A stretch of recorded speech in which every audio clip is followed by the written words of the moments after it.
إن الحمد لله نحمده ونستعينه ونستغفره ونؤمن به ونتوكل عليه ونعوذ بالله من شرور أنفسنا ومن سيئات أعمالنا من يهده الله فلا مضل له ومن يضلله فلا هادي له أشهد أن لا إله إلا الله وحده لا شريك له وأشهد أن سيدنا محمدا عبده ورسوله أما بعد فقد قال الله تعالى في قرآنه الكريم أعوذ بالله من الشيطان الرجيم بسم الله الرحمن الرحيم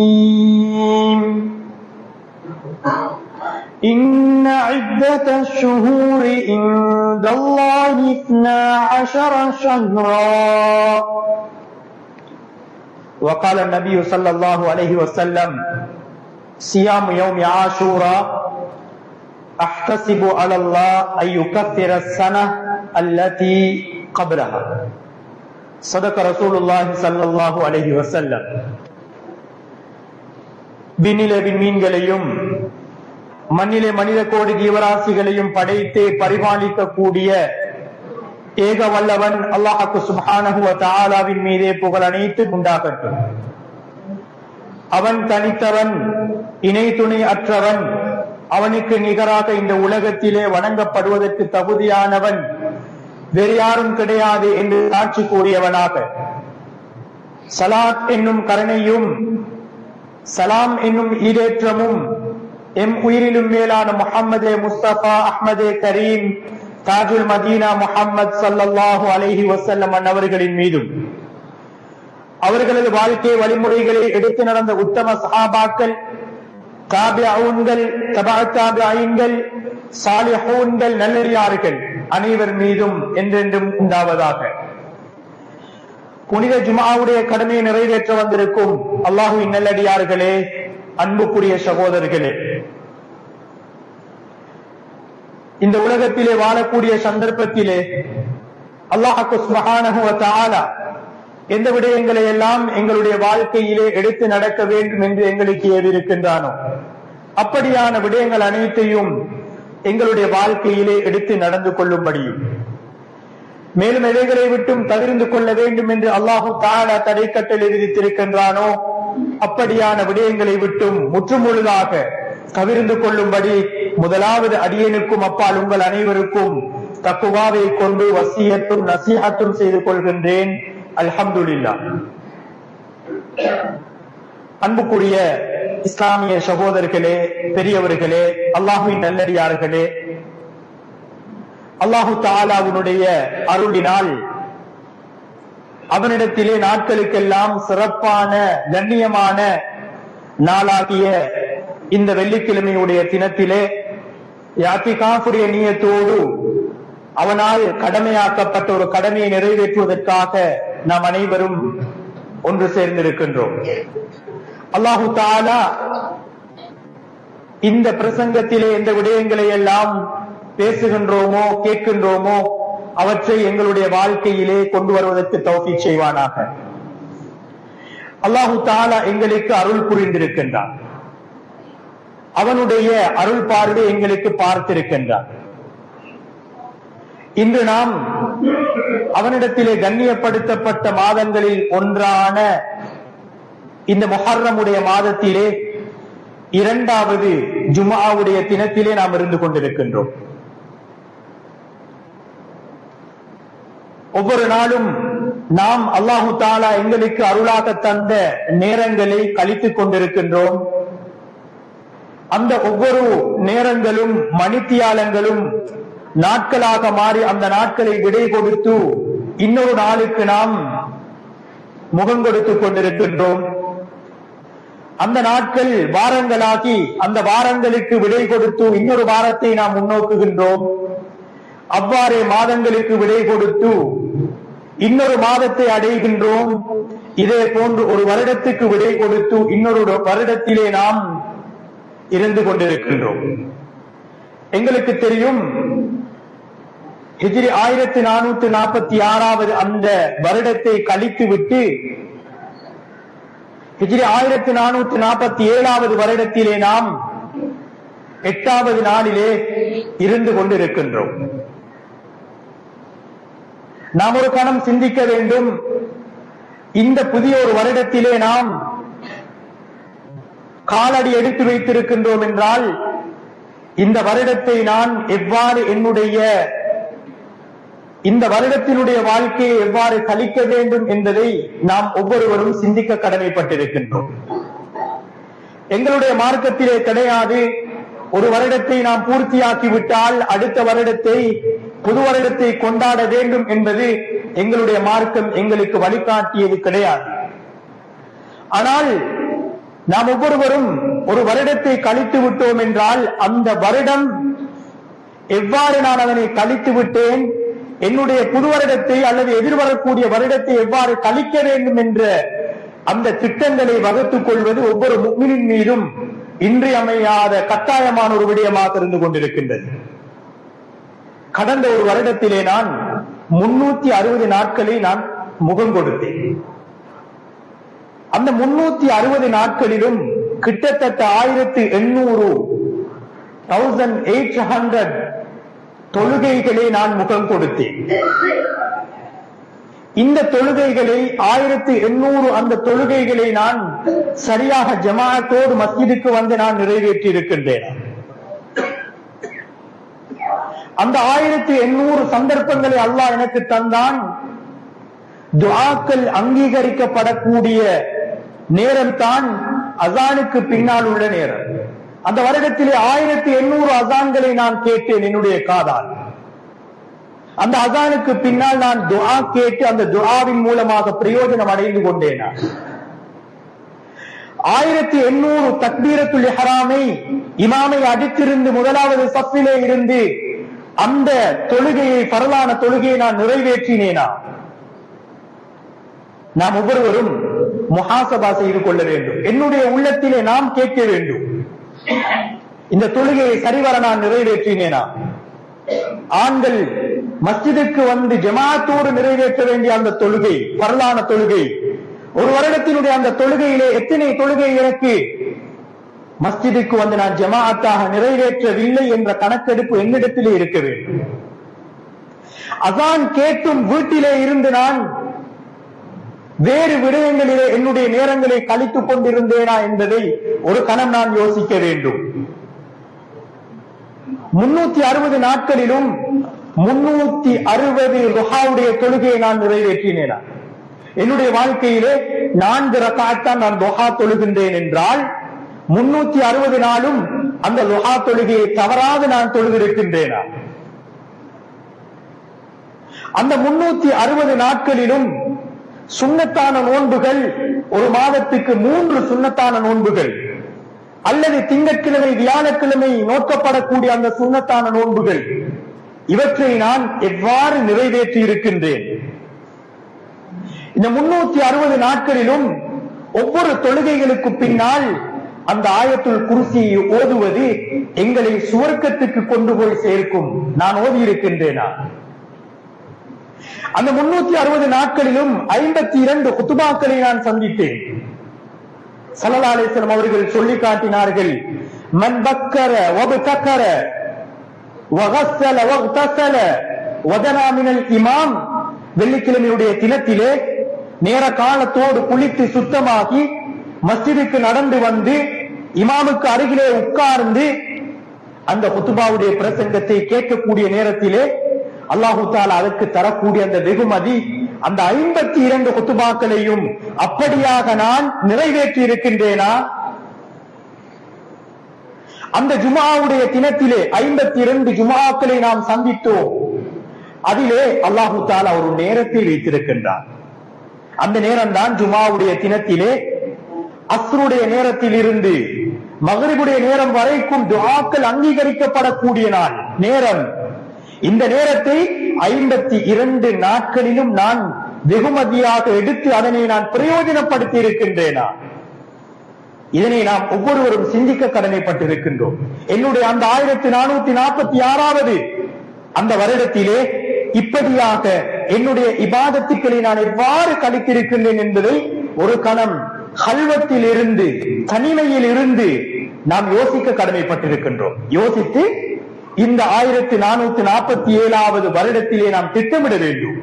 என்னுடைய இபாதத், என்னுடைய பரலான தொழுகை மஸ்ஜிதுக்கு சென்றுதான் நான் நிறைவேற்ற வேண்டும். வீட்டில் நான் நிறைவேற்றுவது கிடையாது.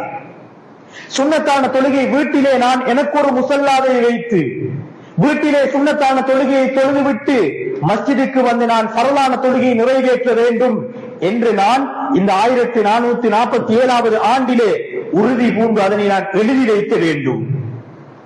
என்னுடைய இந்த வருடத்தினுடைய துஹா தொழுகையை நான் தவறவிடக் கூடாது. அவ்வாபின் வித்திரு தொழுகையை நான் தவறவிடக் கூடாது. சுன்னத்தான நோன்புகளை இந்த வருடத்திலே நான் தவறவிடக் கூடாது என்பதை நான் திட்டம் தீட்ட வேண்டும். அதுதான் இந்த மாதம் எங்களுக்கு சொல்லித் தரக்கூடிய விடயம். இந்த மாதம் எங்களுக்கு அதை சுமந்து வருகின்றது. எவ்வாறு என்னுடைய வாழ்க்கையை நான் திட்டமிட வேண்டும்? நன்றாக திட்டமிடுகின்றோம். என்னுடைய வீட்டு குடும்ப வாழ்க்கை எவ்வாறு இருக்க வேண்டும்? என்னுடைய பிசினஸ், என்னுடைய வியாபாரம், ஒரு கடை இருக்கின்றது, இரண்டாவது ஒரு கடையை நான் எவ்வாறு ஆரம்பிக்க வேண்டும் என்று மிகச் சிறப்பாக நாம் திட்டமிடுகின்றோம். என்னுடைய பயணங்கள், என்னுடைய சுற்றுலா பயணங்கள் எவ்வாறு அமைய வேண்டும்? இந்த தினத்திலே போயா தினம் வருகின்றது, தொடர்ச்சியாக 5 நாட்கள் விடுமுறை வருகின்றது, இதனை நான் எவ்வாறு கழிக்க வேண்டும் என்பதை மிகச்சரியாக நாம் திட்டம் தீட்டுகின்றோம் என்றால் எங்களுடைய இபாதத்துக்களுக்கும் நாம் திட்டங்களை வகுத்துக் கொள்ள வேண்டும். இந்த மாதம் எங்களுக்கு அதனை சொல்லித் தருகின்றது. அன்புக்குரிய இஸ்லாமிய சகோதரர்களே, பெரியவர்களே, நாம் இருக்கக்கூடிய இந்த மாதம் மிகவும் சிறப்பான ஒரு மாதம். கடந்த குத்துபாக்களிலும் எல்லா சந்தர்ப்பங்களிலும் அவற்றை நாம் கேட்டிருக்கின்றோம். அபூ ஹுரைரா ரலியல்லாஹு அன்ஹு அவர்கள் அன்பு நபி ஸல்லல்லாஹு அலைஹி வஸல்லம் அவர்களிடத்திலே வந்து கேட்கின்றார்கள், யா ரசூலல்லாஹ், ஃபர்லான தொழுகைகளுக்கு பின்னால் சிறப்பான ஒரு தொழுகை இருக்கும் என்றால் அது எந்த தொழுகை என்று கேட்கின்றார்கள். ஸல்லல்லாஹு அலைஹி வஸல்லம் சொன்னார்கள், அஃலலு ஸலாத்தி பஅதல் ஃபரீதா ஸலாத்துல் லைல் ஸலாத்துல் வித்ர். ஃபர்லான தொழுகைகளுக்கு பின்னால் சிறப்பான ஒரு தொழுகை இருக்கும் என்றால் அது இரவிலே தொழப்படக்கூடிய வித்ருடைய தொழுகை, கியாமுல் லைல் என்று ஸல்லல்லாஹு அலைஹி வஸல்லம் அவர்கள் பதில் சொன்னார்கள். திரும்ப கேட்கின்றார்கள், ரமலானுடைய மாதத்துக்கு பின்னால் சிறப்பான ஒரு மாதம் இருக்கும் என்றால் நோன்பு நோட்பதற்கு என்ன மாதம் என்று கேட்கின்றார்கள். அன்பு நபி ஸல்லல்லாஹு அலைஹி வஸல்லம் அவர்கள் பதில் கொடுக்கின்றார்கள், அஃவலு ஸியாமி பஅத ரமதான் ஷஹ்ருல்லாஹில் முஹர்ரம். சொன்னார்கள், ரமலானுக்கு பின்னால் நோன்பு நோட்பதற்கு சிறப்பான ஒரு மாதம் இருக்கும் என்றால் அதுதான் முஹர்ரமுடைய மாதம் என்பதை ஸல்லல்லாஹு அலைஹி வஸல்லம் அவர்கள் அபூ ஹுரைரா ரலியல்லாஹு அன்ஹு அவர்களுக்கு கற்றுக் கொடுக்கின்றார்கள். அப்படியான சிறப்பான ஒரு மாதத்திலே தான் நாம் இருக்கின்றோம். ரமலானுக்கு அடுத்து நோன்பு நோட்பதற்கு சிறப்பான மாதம், அதுவும் அல்லாஹ்வுடைய பெயரோடு இணைக்கப்பட்ட ஒரு மாதம் தான் இந்த முஹர்ரமுடைய மாதம். இந்த மாதத்திலே ஒரு கணம் நாம் என்ன செய்ய வேண்டும்? சிந்திக்க வேண்டும், திட்டங்களை வகுத்துக் கொள்ள வேண்டும். ஒரு நல்ல ஒரு முஃமினாக இந்த வருடத்தை நான் கழிக்க வேண்டும் என்ற ஒரு எண்ணத்தை என்னுள்ளே நாம் கொண்டு வர வேண்டும்.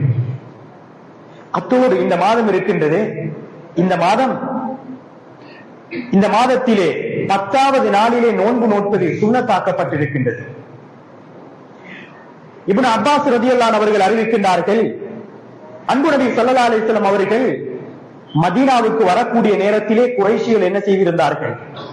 அந்த மதீனா வாசிகள் என்ன செய்தார்கள்? நோன்பு நோற்றிருந்தார்கள். கேட்கின்றார்கள், எதற்காக நீங்கள் நோன்பு நோற்றிருக்கின்றீர்கள் என்று. பதில் சொல்கின்றார்கள், இந்த மாதத்திலேதான் நபி மூசா அலைஹிஸ்ஸலாத்து வஸ்ஸலாம் அவர்களை அல்லாஹு தஆலா கொடுங்கோல் அரசன் அந்த ஃபிரௌனிடத்தில் இருந்து அல்லாஹு தஆலா பாதுகாத்தான், அதற்காகத்தான் நோன்பு நோக்கின்றோம் என்று அந்த யகூதிகள் அன்பு நபி ஸல்லல்லாஹு அலைஹி வஸல்லம் அவர்களிடத்திலே பதில் சொல்கின்றார்கள். இந்த நேரத்திலே அன்பு நபி ஸல்லல்லாஹு அலைஹி வஸல்லம் அவர்கள் சொல்கின்றார்கள் சஹாபாக்களை பார்த்து,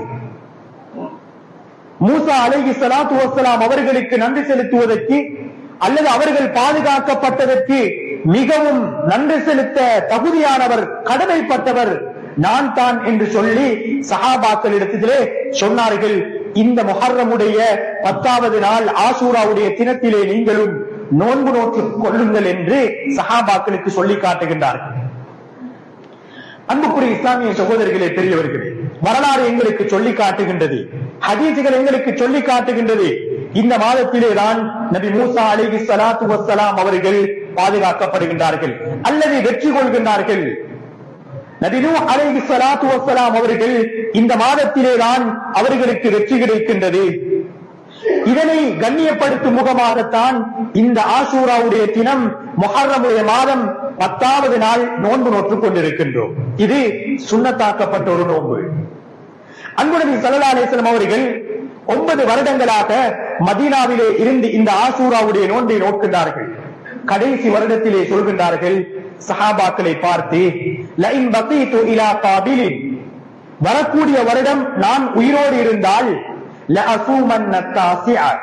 நான் 9வது நாளிலும் நோன்பு நோட்டேன் என்பதை ஸல்லல்லாஹு அலைஹி வஸல்லம் அவர்கள் சொல்லி காட்டுகின்றார்கள். அந்த வகையிலே ஆஷூராவுடைய தினமும் அதற்கு முன்னுள்ள 9வது தினமும் நோன்பு நோற்பது சுன்னத்தாக்கப்பட்டிருக்கின்றது. உலமாக்கள் தெளிவுபடுத்துகின்றார்கள், யாருக்கெல்லாம் 9வது தினத்திலே நோன்பு நோற்றுக் கொள்வதற்கான சந்தர்ப்பம் கிடைக்கவில்லையோ அவர்கள் 10வது தினமும் 11வது தினமும் நோன்பு நோற்றுக் கொள்வது சுன்னத்தாக்கப்பட்டிருக்கின்றது. இமாமுனா ஷாஃபிஈ ரஹ்மத்துல்லாஹி அவர்கள் சொல்கின்றார்கள், இந்த 3 நாட்களிலும் முஹர்ரமுடைய 9வது நாள், 10வது நாள் தாசூஆ, ஆஷூரா, 11வது நாள் ஹாதி ஆஷர், இந்த 3 நாட்களிலும் நோன்பு நோற்றுக் கொள்வது முஸ்தஹப்பான ஒரு விடயம் என்பதை இமாம் ஷாஃபி ரஹிமஹுல்லாஹ் அவர்கள் சொல்லி காட்டுகின்றார்கள். அந்த வகையிலே நாம் இருக்கக்கூடிய இன்றைய தினம் 8வது தினமாக இருந்து கொண்டிருக்கின்றது. நாளை சனிக்கிழமை, நாளை மறுநாள் ஞாயிற்றுக்கிழமை, அதற்கு அடுத்த நாள் திங்கட்கிழமை, இந்த 3 நாட்களும் தான் நோன்பு நோற்பது சுன்னத்தாக்கப்பட்ட ஒரு சுன்னத்தாக்கப்பட்ட நாட்களாக இருந்து கொண்டிருக்கின்றன. எனவே இந்த நோன்பை நாம் ஒவ்வொருவரும் நோட்பதற்கு நாம் முயற்சிக்க வேண்டும். ஏனென்றால் கடந்த அந்த துல்ஹிஜ்ஜாவுடைய மாதத்திலே அல்லாஹ் தஆலா அடிக்கடி எங்களுக்கு நன்மைகளை சம்பாதிக்கக்கூடிய சந்தர்ப்பங்களை தந்து கொண்டிருக்கின்றார். துல்ஹிஜ்ஜாவுடைய மாதத்திலே எம்மில் அநேகமானவர்கள் அந்த ஆரம்ப 9 நோட்களை நாம் நோற்றோம். அதிலும் குறிப்பாக 9வது தினத்திலே, அதுதான் அரபாவுடைய தினம், அந்த தினத்திலே நாம் நோன்பு நோற்றோம். வெறுமனே 15 மணித்தியாலங்கள் அல்லது 14 மணித்தியாலங்கள். அல்லாஹு தஆலா அந்த அரபாவுடைய நோன்புக்கு தந்த பாக்கியம் 2 வருடங்களுடைய பாவங்களுக்கு பரிகாரமாக அந்த நோன்பை ஆக்கி வைத்தார். அதே போன்றுதான் ஸல்லல்லாஹு அலைஹி வஸல்லம் அவர்கள் சொன்னார்கள், சியாமு யௌமி ஆஷூரா அஹ்தஸிபு அலல்லாஹ் அய்யுகஃபிர ஸன அல்லதி கப்லஹா. சொன்னார்கள், ஆஷூராவுடைய தினத்திலே நோன்பு நோற்பது இருக்கின்றதே, இதை அல்லாஹு தஆலாவிடத்திலே நான் ஆதரவு வைக்கின்றேன், ஒரு வருடத்தினுடைய, அதற்கு முன்னுள்ள ஒரு வருடத்தினுடைய பாவங்களுக்கு குற்றப்பரிகாரமாக அமைய வேண்டும் என்பதை நான் ஆதரவு வைக்கின்றேன் என்று அன்பு நபி ஸல்லல்லாஹு அலைஹி வஸல்லம் அவர்கள் சொல்லி காட்டினார்கள். எனவே அன்புக்குரியவர்களே, இந்த ஆஷூராவுடைய நோன்பை நோற்று அல்லாஹு தஆலாவிடத்திலே இந்த சிறப்பை அடையக்கூடியவர்களாக நாம் மாற வேண்டும். அதே போன்றுதான் இந்த மாதம் என்பது எங்களுக்கு தெரியும், பல படிப்பினைகளை எங்களுக்கு கொண்டு வந்து சேர்க்கின்றது.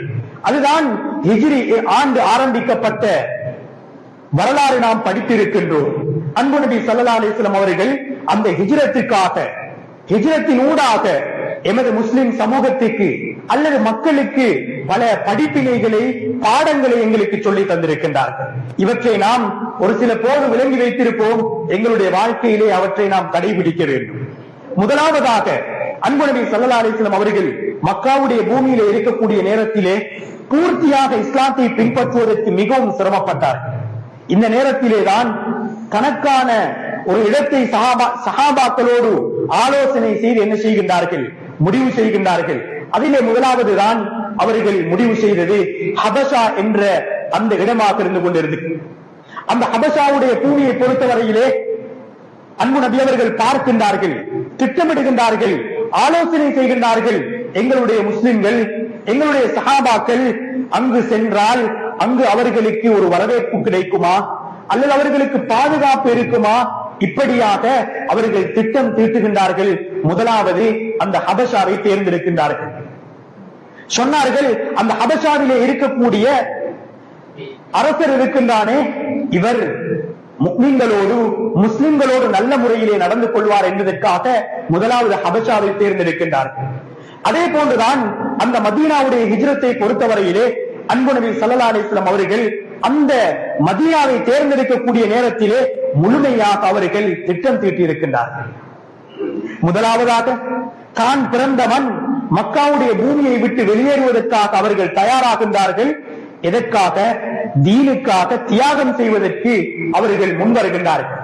இந்த ஹிஜ்ரத்துடைய பாடம் முதலாவது எங்களுக்கு சொல்லித் தருவது, எங்களுடைய அனைத்து காரியங்களுக்கும் முன்னால் எங்களுக்கு இருப்பது தீன் மாத்திரம்தான். தீனுக்காகத்தான் பிறந்த மண்ணை அன்பு நபி ஸல்லல்லாஹு அலைஹி வஸல்லம் அவர்கள் விட்டு செல்கின்றார்கள். தான் சம்பாதித்த சொத்துக்களை சஹாபாக்கள் விட்டு செல்கின்றார்கள். எதற்காக? தீனுக்காக. இந்த ஹிஜ்ரத்தினுடைய பரக்கத்தின் மூலமாக அல்லாஹு தஆலா எல்லா வழிகளையும் அன்பு நபி அவர்களுக்கும் சஹாபாக்களுக்கும் திறந்து கொடுக்கின்றார். தியாகம் செய்கின்றார்கள். எந்த ஒரு விடயத்தையும் நாம் தியாகம் செய்யக்கூடிய நேரத்திலே அல்லாஹு தஆலா எங்களுக்கு அந்த தியாகத்தின் மூலமாக வெற்றியை கொண்டு வருவான் என்பதில் எந்த விதமான சந்தேகமும் கிடையாது. மதீனாவுக்கு அவர்கள் செல்கின்றார்கள். எப்படியாக அதனை திட்டமிடுகின்றார்கள்? அந்த பூமி அங்கு வரவேற்பதற்காக மக்கள் குழுமியிருந்தார்கள்.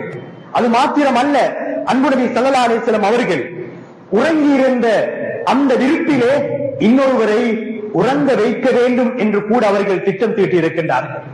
என்னோடு வரக்கூடிய தோழர் எப்படியான தோழர் என்னோடு வர வேண்டும் என்பதையும் அவர்கள் திட்டம் தீட்டி இருக்கின்றார்கள். நாம் போகக்கூடிய நேரத்திலே எங்களுக்கு வழிகாட்டக்கூடியவர் எப்படியானவர் எங்களுக்கு வழிகாட்ட வேண்டும் என்பதையும் ஸல்லல்லாஹு அலைஹி வஸல்லம் அவர்கள் திட்டம் தீட்டி இருக்கின்றார்கள். அப்துல்லாஹ் இப்னு உரைத்தை என்று சொல்லப்படக்கூடியவர், இவர்தான் அன்பு நபி அவர்களுக்கு வழிகாட்டுகின்றார்கள். அது மாத்திரம் அல்ல, போகக்கூடிய நேரத்திலே அவர்களுக்கு தேவையான உணவு வகைகளை கொண்டு வந்து சேர்ப்பதற்காக கொடுப்பதற்காக அஸ்மா பின்த் அபீ பக்கர், அப்துல்லாஹ் இப்னு அபீ பக்கர் ரலியல்லாஹு அன்ஹுமா அவர்களை என்ன செய்கின்றார்கள்? அதற்காக தயார் நிலையில் வைக்கின்றார்கள். அது மாத்திரம் அல்ல, அன்பு நபி ஸல்லல்லாஹு அலைஹி வஸல்லம் அவர்களும் அபூபக்கர் சித்திக் ரலியல்லாஹு தஆலா அன்ஹு அவர்களும் இவ்வாறு ஹிஜ்ரத் போகக்கூடிய நேரத்திலே, மக்காவிலிருந்து மதீனாவுக்கு போகக்கூடிய நேரத்திலே வளமையாக பயணிக்கக்கூடிய அந்த பாதையிலே செல்லக்கூடாது, ஒரு மாற்று பாதையை நாம் தேர்ந்தெடுக்க வேண்டும் என்பதற்காக அதற்கான ஒரு பாதையையும் தேர்ந்தெடுத்தார்கள். போகக்கூடிய நேரத்திலே எங்களுக்கு பின்னால் எங்களுடைய ஒட்டகத்தினுடைய கால் அச்சிகளை அழிப்பதற்கும் நாம் ஒருவரை தயாரிக்க வேண்டும் என்பதற்காக அதற்காகவும் ஸல்லல்லாஹு அலைஹி வஸல்லம் அவர்கள் திட்டம் தீட்டினார்கள். அன்புக்குரிய இஸ்லாமிய சகோதரர்களே, பெரியவர்களே, இந்த ஹிஜ்ரத் எங்களுக்கு சொல்லித் தரக்கூடிய பாடம் தான் தியாகம், sacrifice. அதே போன்றுதான் இரண்டாவது, நாம் திட்டம் தீட்ட வேண்டும், பிளான் பண்ண வேண்டும் எங்களுடைய ஒவ்வொரு விடயங்களையும் என்பதை எங்களுக்கு இந்த ஹிஜ்ரத் சொல்லி காட்டுகின்றது. மதீனாவுடைய மக்கள், அன்பு நபி அவர்கள் மக்காவில் இருந்து வெளியாகிவிட்டார்கள் என்பதை தெரிந்தவுடன் என்ன செய்தார்கள்? அந்த மக்காவுடைய வாசலுக்கு வந்து அன்பு நபி அவர்களை வரவேற்பதற்காக எத்தனையோ நாட்கள் எதிர்பார்த்திருக்கின்றார்கள். சிறுவர்கள் வந்து நபி அவர்கள் வருகின்றார்கள் என்பதை அவர்கள் ஒவ்வொரு நாளும் வந்து எதிர்பார்த்துக் கொண்டிருந்தார்கள். அன்புக்குரிய இஸ்லாமிய சகோதரர்களே, இஸ்லாம் எங்களுக்கு முழுமையான ஒரு மார்க்கத்தை அது எங்களுக்கு தந்திருக்கின்றது. அதனை நாம் ஒவ்வொருவரும் கற்றுக்கொள்ள வேண்டும். இந்த ஹிஜ்ரத்தினுடைய பாடத்திலிருந்து பல விடயங்களை அன்பு நபி ஸல்லல்லாஹு அலைஹி வஸல்லம் அவர்கள் எங்களுக்கு சொல்லி தந்திருக்கின்றார்கள். அந்த ஹிஜ்ரத் அவர்கள் செல்கின்றார்கள், பிறந்த ஊரை விட்டு சேர்த்த சொத்துக்களை விட்டுவிட்டு செல்கின்றார்கள். அல்லாஹு தஆலா மதீனாவிலே முஸ்லிம்களுக்கென்ற ஒரு ஊரை அல்லாஹு தஆலா ஏற்பாடு செய்து கொடுக்கின்றார், ஒரு தேசத்தை அல்லாஹ் ஏற்பாடு செய்து கொடுக்கின்றார். அவர்களுக்கான முழுமையாக இபாதத்துக்களை சுதந்திரமாக செய்வதற்காக அந்த மஸ்ஜிது நபவி அல்லாஹு தஆலா ஏற்பாடு செய்து வைத்திருக்கின்றார். அன்புக்குரிய இஸ்லாமிய சகோதரர்களே, நாம் இதனை எங்களுடைய வாழ்க்கையிலே இந்த ஹிஜ்ரத் தரக்கூடிய பாடங்களை எங்களுடைய வாழ்க்கையில் நாம் கொண்டு வர வேண்டும். இதைத்தான் இஸ்லாம் எங்களிடத்தில் எதிர்பார்க்கின்றது. எங்களுடைய குடும்ப வாழ்க்கையாக இருக்கலாம். என்னுடைய குடும்ப வாழ்க்கை இந்த 1447வது ஹிஜ்ரியிலே என்னுடைய வாழ்க்கையிலே நான் எதனை அடைய வேண்டும்? குடும்ப வாழ்க்கையிலே நான் எதனை அடைய வேண்டும்? என்னுடைய தனிப்பட்ட வாழ்க்கையிலே நான் எதனை அடைய வேண்டும், என்னுடைய சம்பாத்தியம் வியாபாரம் இதிலே நான் எதனை அடைய வேண்டும், என்னுடைய தஸ்கியா என்னுடைய ஆன்மீக துறையிலே நான் எந்த இடத்தை அடைய வேண்டும், என்னுடைய இந்த ஒரு வருடத்தினுடைய திக்ருகள் எவ்வாறு இருக்க வேண்டும்.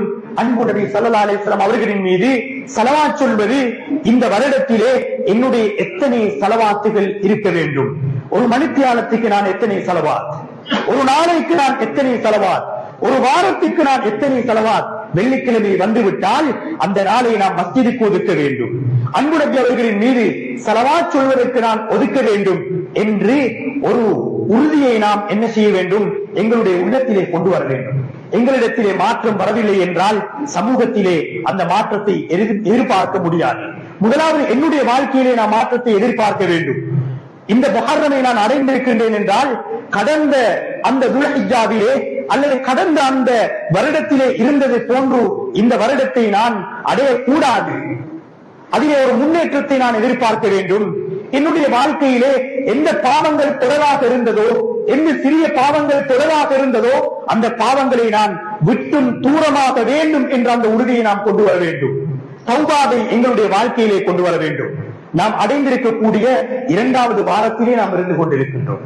திட்டமிடுவோம், தௌபா செய்வோம், அல்லாஹ்விடத்திலே பாவ மன்னிப்பு தேடுவோம்.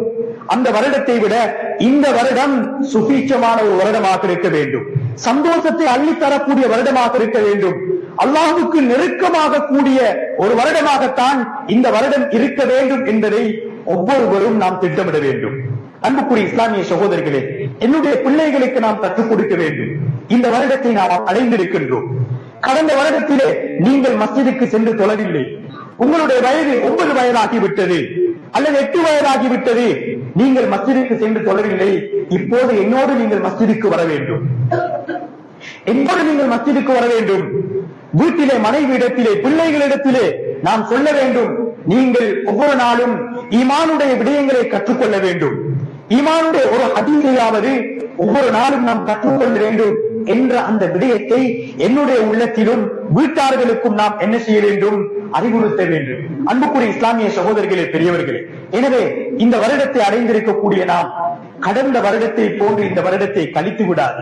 எங்களுடைய எல்லா விடயங்களிலும் எவ்வாறு நாம் திட்டமிட்டு செயற்படுகின்றோமோ அதே போன்று ஆன்மீகம், இந்த இபாதத், வணக்க வழிபாடு இவற்றிலும் நாம் திட்டமிட்டு எங்களுடைய விடயங்களை நாம் முன்னே கொண்டு செல்ல வேண்டும் என்பதைத்தான் எங்களுடைய ஹிஜ்ரத்துடைய இந்த பாடம் எங்களுக்கு சொல்லித் தருகின்றது. அன்புக்குரிய இஸ்லாமிய சகோதரிகளே, பெரியவர்களே, இந்த ஹிஜ்ரத்தை பொறுத்தவரையிலே உமர் இப்னு கத்தாப் ரலியல்லாஹு தஆலா அன்ஹு அவர்கள் இந்த ஒரு விடயத்தை நான் ஞாபகப்படுத்துகின்றேன். எப்போது இந்த ஹிஜ்ரி ஆரம்பிக்கப்பட்டது, இந்த வருடம் என்பது எப்போது ஆரம்பிக்கப்பட்டது? அபூ மூஸா அல்-அஷ்அரி ரலியல்லாஹு தஆலா அன்ஹு அவர்கள் ஒரு கவர்னராக இருக்கக்கூடிய நேரத்தில் உமர் இப்னு கத்தாப் ரலியல்லாஹு அவர்களுக்கு கடிதம் அனுப்புகின்றார்கள். அமீருல் முஃமினீன் அவர்களே, நீங்கள் ஒரு காகிதத்தை எங்களுக்கு அனுப்பி இருக்கின்றீர்கள், அதிலே எந்த விதமான டேட்டும் கிடையாது, அதிலே எந்த விதமான திகதியும் கிடையாது, அதனை அடைந்து கொள்வதற்கு, கண்டுகொள்வதற்கு எங்களுக்கு முடியாது என்று சொன்ன நேரத்திலே சஹாபாக்களை அழைத்து உமர் இப்னு கத்தாப் ரலியல்லாஹு அவர்கள் என்ன செய்கின்றார்கள், ஆலோசனை செய்கின்றார்கள். எவ்வாறு நாம் இந்த வருடத்தை ஆரம்பிப்பது, எங்கிருந்து ஆரம்பிப்பது, என்ன மாதத்தை கொண்டு நான் வருடத்தை ஆரம்பிப்பது என்று சஹாபாக்களிடத்திலே ஆலோசனை செய்யக்கூடிய நேரத்திலே சஹாபாக்கள் சொல்கின்றார்கள், நாம்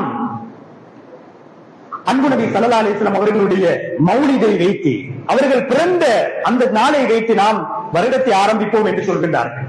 சிலர் அன்பு நபி அவர்களுடைய வஃபாத்தை வைத்து ஆரம்பிப்போம் என்று சொல்கின்றார்கள். இன்னும் சிலர் வேறு வேறு விடயங்களில் பத்ருடைய அந்த நிகழ்வை வைத்து ஆரம்பிப்போம் என்று சொல்கின்றார்கள்.